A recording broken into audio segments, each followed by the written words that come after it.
Welcome back. నగరంలోని నారాయణ కళాశాల ఎదుట పీడీఎస్యూ చేపట్టిన ఆందోళన ఉద్రిక్తంగా మారింది.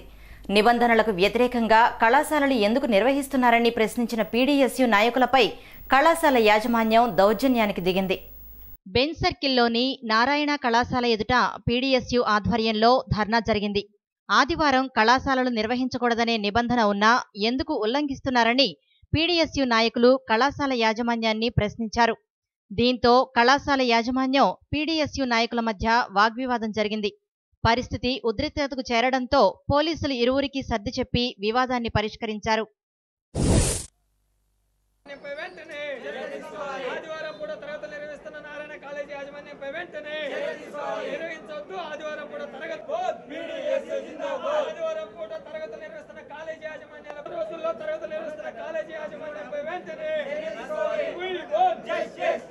బందర్ రోడ్లో కాజు హౌస్ ని నూతనంగా ఏర్పాటు చేశారు.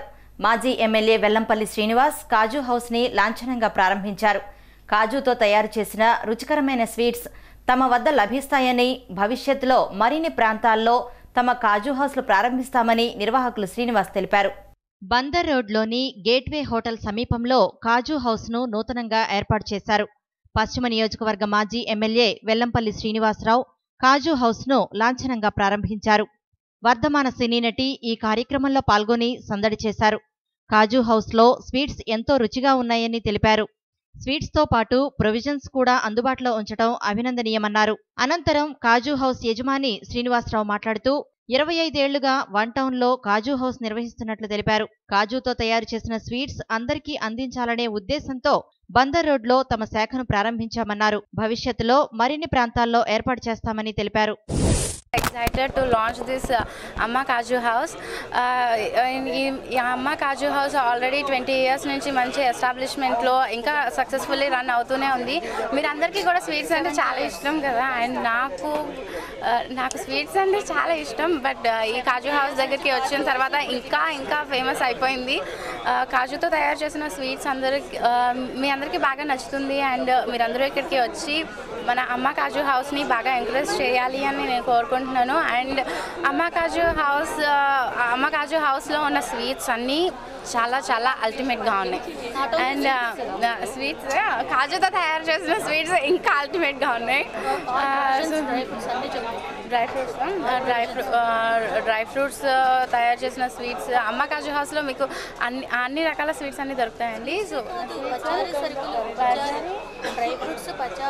Dry fruits okay, imported chocolates కూడా ఉన్నాయంట. So bakery foods, bakery items కూడా చాలా ఉన్నాయి. మీరందరూ కూడా డెఫినెట్గా ఇక్కడికి వచ్చి బాగా ఎంజాయ్ చేసి ఫుల్గా తినేస్తారని నేను కోరుకుంటున్నాను. డ్రై ఫ్రూట్స్ కానీ విజయవాడ నగరంలో ఎప్పుడు కూడా చాలా కష్టం దొరికే పరిస్థితిలో 100 సంవత్సరాలుగా తాతగారి దగ్గర నుంచి కూడా ఈ బిజినెస్ పప్పుల వ్యాపారంలో మంచి ప్రసిద్ధి చెంది, కానీ పాత పద్ధతుల నుంచి బయటపడుతూ అందుబాటులో డ్రై ఫ్రూట్స్ లేని సమయం నుంచి కూడా కాజు హౌసు ఎంతో అందుబాటులోకి తీసుకొచ్చింది. విజయవాడ నగరంలో కాజు హౌస్ అనేది చాలా మంచి పేరు తీసుకొచ్చుకున్నాం. ఏ ఇంటికి వెళ్ళినా కాజు హౌస్. మాకు కూడా ఎంతో కస్టమర్లకి సర్వీస్ ఇవ్వడంలో చాలా సంతోషం ఉంది. ఈరోజు ఉన్న బిజీ సమయాన్ని మనం ప్రతి ఇంటికి అందుబాటులో ఉంచడం కోసం ఒక ప్రైవేట్ లిమిటెడ్ ఓపెన్ చేసాం. దీంట్లో స్పెషాలిటీస్ ఏంటంటే అమ్మ కాజు హౌస్ ప్రైవేట్ లిమిటెడ్ అందుబాటులో 3,000 రూపాయల సరుకు అడిగినా, 1000 రూపాయల సరుకు అడిగినా కూడా మేము అందుబాటులో ఉంచడానికి మేము 200 మంది స్టాఫ్ని రెడీ చేసుకున్నాం.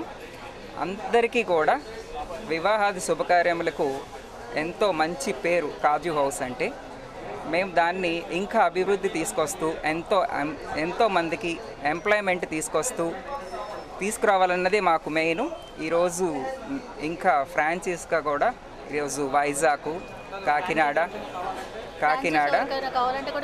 ఏలూరు, మరి గన్నవరం, మరి ఎన్టీఆర్ సర్కిల్, మరి కాంప్లెక్స్లో 82 నెంబర్ ప్రజెంట్ రేపు మెగా స్టోర్ ప్రసాదంపాడులో ఓపెన్ చేస్తున్నాం.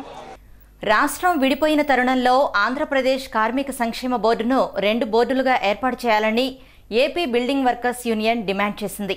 బిల్డింగ్ వర్కర్స్ విషయంలో రాష్ట్ర ప్రభుత్వ పథకాలపై భవిష్యత్తులో పలు ఆందోళన కార్యక్రమాలు చేపడతామని ఏఐటియు రాష్ట్ర ఉప కార్యదర్శి రవీంద్రనాథ్ తెలిపారు. హనుమాన్పేటలో ఆంధ్రప్రదేశ్ భవన నిర్మాణ కార్మిక సంఘం రాష్ట్ర స్థాయి సమావేశం నిర్వహించింది.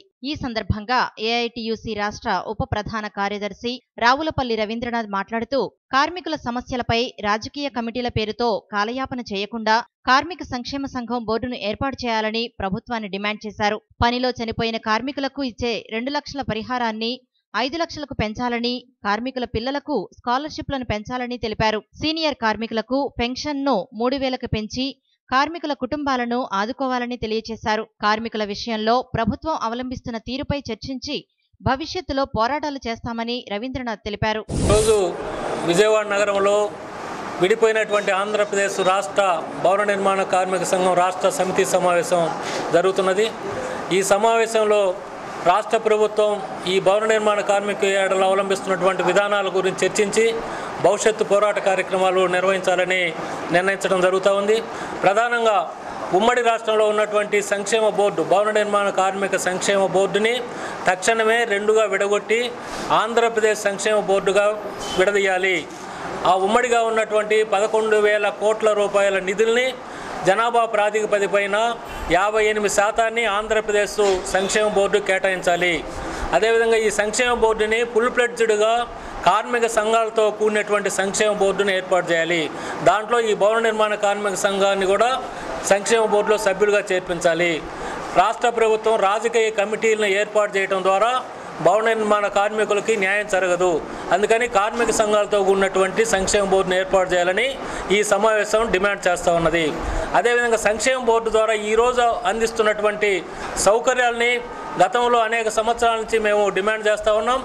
ఈ సహజ మరణానికి ఇస్తున్నటువంటి 30,000 రూపాయలని 2 లక్షల రూపాయలు ఇవ్వాలని, మరి వృత్తిలో అంటే పని చేస్తున్నటువంటి సందర్భంలో పనిలో చనిపోయినటువంటి కార్మికుడికి ఇస్తున్నటువంటి 2 లక్షల రూపాయలని 5 లక్షల రూపాయలు పెంచాలని, లేదు ఏదన్నా యాక్సిడెంట్ జరిగితే కాలు చేయో ఏదన్నా యాక్సిడెంట్ జరిగితే ఇచ్చేటటువంటి 50,000 లక్షల రూపాయలని 2 లక్షల రూపాయలు పెంచాలని, మరి పిల్లలకి ఇస్తున్నటువంటి స్కాలర్షిప్ కూడా వాళ్ళు చదువుకున్నటువంటి ఏ చదువులు అయితే చదువుతారో ఆ చదువులకు ఇవ్వాలని, ప్రసూతికి ఇస్తున్నటువంటి 5,000 రూపాయలని 25,000 రూపాయలు పెంచాలని, వారికి 6 నెలల పాటు మహిళలకి సెలవు దినం ప్రకటించాలని, ఇలాంటి సహజమైనటువంటి డిమాండ్స్తో పాటు 60-70 సంవత్సరాలు కష్టపడి పనిచేసినటువంటి భవన నిర్మాణ కార్మికులకి పెన్షన్ సౌకర్యాన్ని కల్పించాలి. 3,000 రూపాయల కనీస పెన్షన్ ఈ భవన నిర్మాణ కార్మికులకి చెల్లించాలని చెప్పేసి రాష్ట్ర ప్రభుత్వాన్ని డిమాండ్ చేస్తున్నాం. ఇదే విషయాన్ని పార్లమెంటులో కూడా మా ఏఐటియుసి జనరల్ సెక్రటరీగా ఉన్నటువంటి గురుదాస్ గుప్తా గారు పార్లమెంట్లో బిల్లు కూడా ప్రవేశపెట్టారు. ఈలోపు ఎన్నికలు జరిగి కొత్త ప్రభుత్వం వచ్చింది. కొత్త ప్రభుత్వాన్ని కూడా మేము ఆల్ ఇండియా స్థాయిలో కూడా దేశవ్యాప్తంగా ఉన్నటువంటి భవన నిర్మాణ కార్మికులకి పెన్షన్ని 3,000 రూపాయలు పెంచాలని చెప్పేసి డిమాండ్ చేస్తున్నాం. ఈ డిమాండ్ల పరిష్కారం కోసం అవసరమైతే పోరాట కార్యక్రమాన్ని కూడా మేము రూపొందించుకోబోతున్నాం. అదేవిధంగా ప్రధానంగా ఈ భవన నిర్మాణ కార్మికులు ఈరోజు పనులు చాలా తగ్గిపోయినాయి. దాని ప్రధానమైనటువంటి కారణం సిమెంటు సిండికేట్లుగా ఏర్పడి కంపెనీలు మరి కృత్రిమ కొరతను సృష్టించి ఈరోజు 320 రూపాయలు దాదాపు 350 రూపాయల వరకు దాన్ని మరి సిమెంట్ ధరలు పెంచడం, అదేవిధంగా ఐరన్ వాళ్ళు కూడా సిండికేట్ల ఐరన్ను పెంచడం, అదేవిధంగా ఇసుక మాఫియా కూడా పెద్ద ఎత్తున మరి ఇసుక మాఫియా చేయటం వల్ల ఇసుక రేట్లు కూడా టన్నుల రేట్లకు రావటం పెరగటం. వార్తలు ముగించే ముందు ముఖ్యాంశాలు మరొకసారి.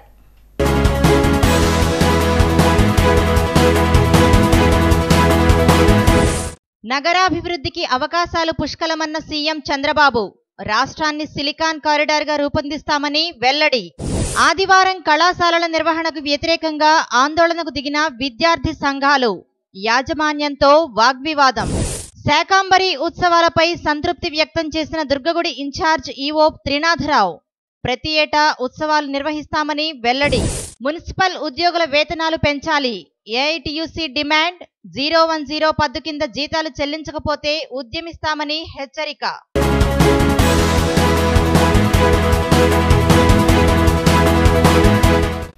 ఈ వార్తలు ఇందులో సమాప్తం. నమస్కారం.